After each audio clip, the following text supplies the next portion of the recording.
Well, there you go. All right. I tell you what, we're up here at Black Lake in way northern Saskatchewan. It's early June, in fact, an earlier June than usual just because it's been such cold weather. And we're fishing obviously for big northern pike. I'm up here with Lori Masad from Berkeley, and she's going to talk a little bit about some of the lines. She works on the lines there for Berkeley and some of the tools. But what we're more than anything going to be doing is trying to get some really big monster ones. Now this one's a nice one, but I have a feeling we're going to get a little bit better ones. This is really a jewel up here. We're up here at Camp Grayling. So we're going to try a bunch of different tactics, including maybe swim baits, some glide baits. I'll tell you what, we're going to do whatever it takes to get the next bite. The northern pike fishing on Black Lake is so good it should be considered a crime. So to set the record straight, I have created the following disclaimer that should be read before we venture any further into this northern pike adventure on Black Lake in northern Saskatchewan. It is not the fault of the next bite or Camp Grayling if the footage you are about to see makes you get up, leave without even saying goodbye to your friends or family, booking a flight and packing a suitcase with nothing more than basic clothing and all of the fishing tackle you can carry and heading for Black Lake with a complete disregard for your job or other pending responsibilities. That certainly looks good on paper. Of course, it doesn't say anywhere you have to take my word for it, because really, the best way to tell you how truly great the fishing is in this Arctic paradise is to just let the fish do all of the talking. Big team, big head, big bite, long leg, big curve, what a bite. Big team, big head, big bite. And I don't care what time it is, 'cause I got major business with big bite. Big bite. You know, I've made several trips up to Canada. This is by far one of the best, but you know, Lori's never been up here, and after talking to her a while and showing her some things, I realized there are some things that we do when we come to Canada going for great big pike that maybe you don't do when you're fishing for smaller fish. So I want to point some of those out. Now, the first thing you'll notice is that I'm mainly casting bait casting style rod and reel. Bait casters have an obvious advantage, a mechanical advantage, in that the spindle goes right straight through them. So for pulling back these big baits, it's just less hard on a person as the day goes on. The disadvantage to bait casting is obviously it takes a little bit of practice to cast a bait caster, because if you don't do it right, you're going to get a lot of backlashes. That's why you see Lori didn't ever fish with a bait caster with big equipment. She decided to come up with heavy-duty spinning gear, and that's perfectly fine. In fact, I think sometimes you can cast the spinning gear a little bit further. Just make sure that you go with a fairly big reel, you know, a 400 or 500 series reel, so you can fit lots of line on there. Make sure it has a good drag on it. And again, the only real disadvantage you've got is that the way you crank it in with a spinning reel is going to be a little bit harder on your wrist, but no great big deal. Now, the next thing I want to talk about is actually the casting of the lures. When we first got up here, Lori was casting with one hand, and that's perfectly fine, except you're going to find out that after a day of casting with one hand, you're first of all going to get more tired because that one hand is doing everything, and secondly, you just can't heave these big baits as far. So what I suggest to people is to take and grab your rod, whether you're spinning gear or bait casting, use two hands so that you can really torque and throw that thing. Plus that second hand is holding onto the rod, so you don't have to worry about throwing into the water when you're making a good hard cast. The last thing that I noticed with Lori is that when she'd reel in and get a bite, it was kind of a little, oh, there, I got one. These fish up here are big, they've got bony mouths in them, and they bite that lure really hard. And when they bite it hard, if you don't drive those hooks hard, if you don't pull hard and get that bait to move a little, those fish will just clamp on, hold on, swim for a while, and then realize, hey, this is no good, open up their mouth and out will come your hooks.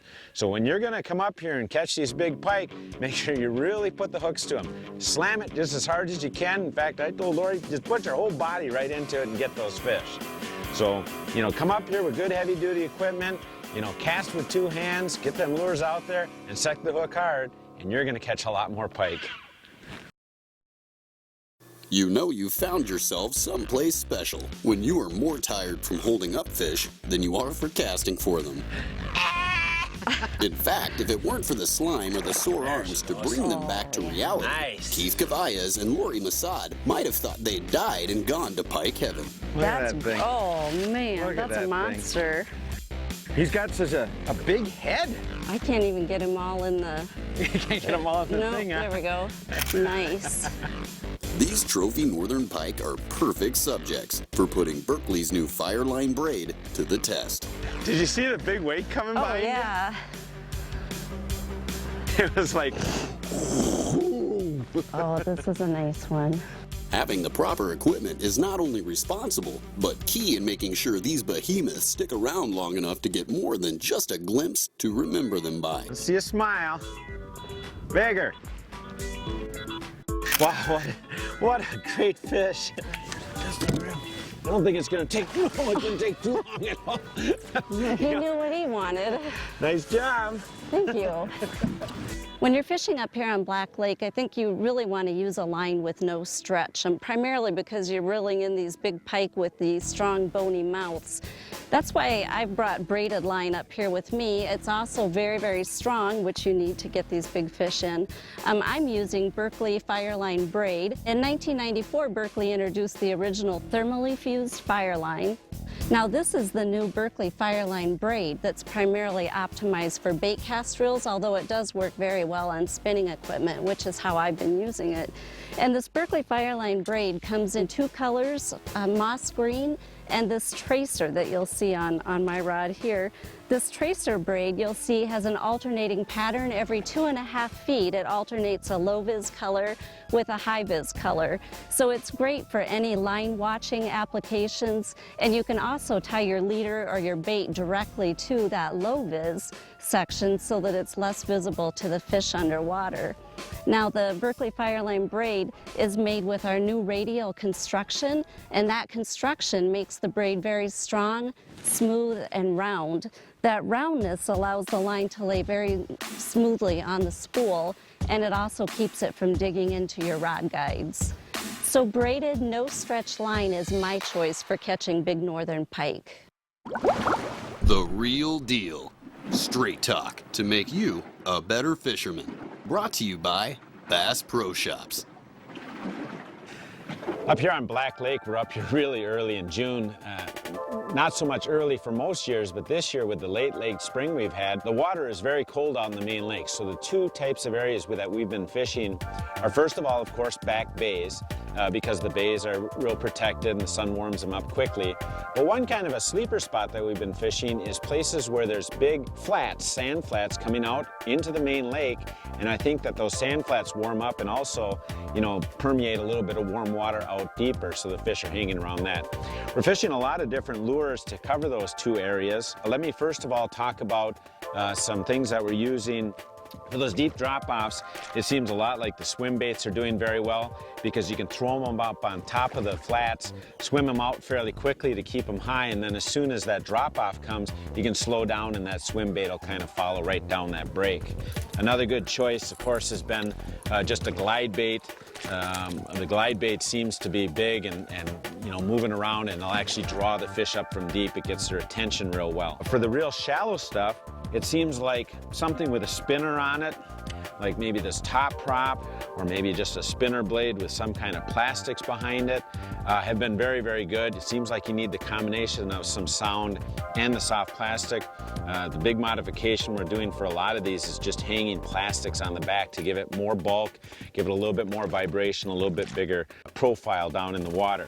Another good bait that we have been running behind those spinners is something called a hollow belly. And a hollow belly is basically, again, just another piece of soft plastic, but inside of there we run a weighted hook. And that weighted hook actually holds us down in the water, lets us cast a little bit better. Again, you can see them action tails on there. So lots of plastics with action tails. Not moving them slowly though, moving them along fairly quickly through the water and letting the action of the tail draw the fish into them. Some good all-around general lures that we've been using are, of course, spoons, good old spoons. It seems like this dark green one is doing good. Again, with the soft plastics on. These are just little 3-inch grubs, power grub back there. So that's a very good thing to look at using. And just your good old, safety pin, or this is a beetle spin, but with the bigger tails, and again, we can add plastic to those. The only real modification I've been doing to these is putting on holographic blades on here. So, a combination of lures in 2 different places, and we're just basically switching around the lures based on how we want to work that area to hopefully attract a bunch of pike. Kavejecz and Lori Massad's trip to Black Lake in northern Saskatchewan, Canada, to test out some of Berkeley's new lines has been nothing short of a big success. It's a good one. You bet. Wow. It's just, this place, It's incredible. it's incredible. It really is. We've fished in a lot of camps up in Canada. Never have we had the number of just massive fish like we've had here. And all different kinds of ways of catching them. Today it seems like swim baits are good, but we've caught them good on glide baits, spinners, and spoons. Good old time. Nice, nice fish. Beautiful. Let's put them right back in over here. Yeah, that wow. didn't take too long. We like those. Hot Topics. Leading edge techniques and tackle designed to put more fish in your boat. Brought to you by thenextbite.com. I live in northern Wisconsin, the land of 15,000 lakes. This spring, I was jigging along a shoreline, and I was using fathead minnows and little 16th-ounce jigs. And I would get some bites, and as all walleye fishermen know, I'd get the bite, I'd set the hook, I'd miss, I'd bring the fathead in, and it would be all scarred up. The walleye had sucked it in, but he didn't get the whole jig in his mouth. This happened 3 or 4 times. The bites were kind of tentative, and I'm just thinking to myself, what can I do to get these fish to stick? And I looked in the boat. I had a bunch of the new Berkeley Gulp product in the boat, and there were the new 2.5-inch minnows, the real small ones. And I thought to myself, if I thread that onto the jig, the hook will come up closer to the tail. So if they bite it, at least maybe I'll get some. My first cast, the bite was so hard, it was unbelievable. So I set the hook, brought the fish in, and here you had the whole jig swallowed. I'm thinking, well, that's odd. With the real minnows, I wasn't getting bites like that. It must have just been a fluke. So I unhooked the fish, threw it back in the water, basically pitched out again, same area, got another bite that was just as hard, same thing.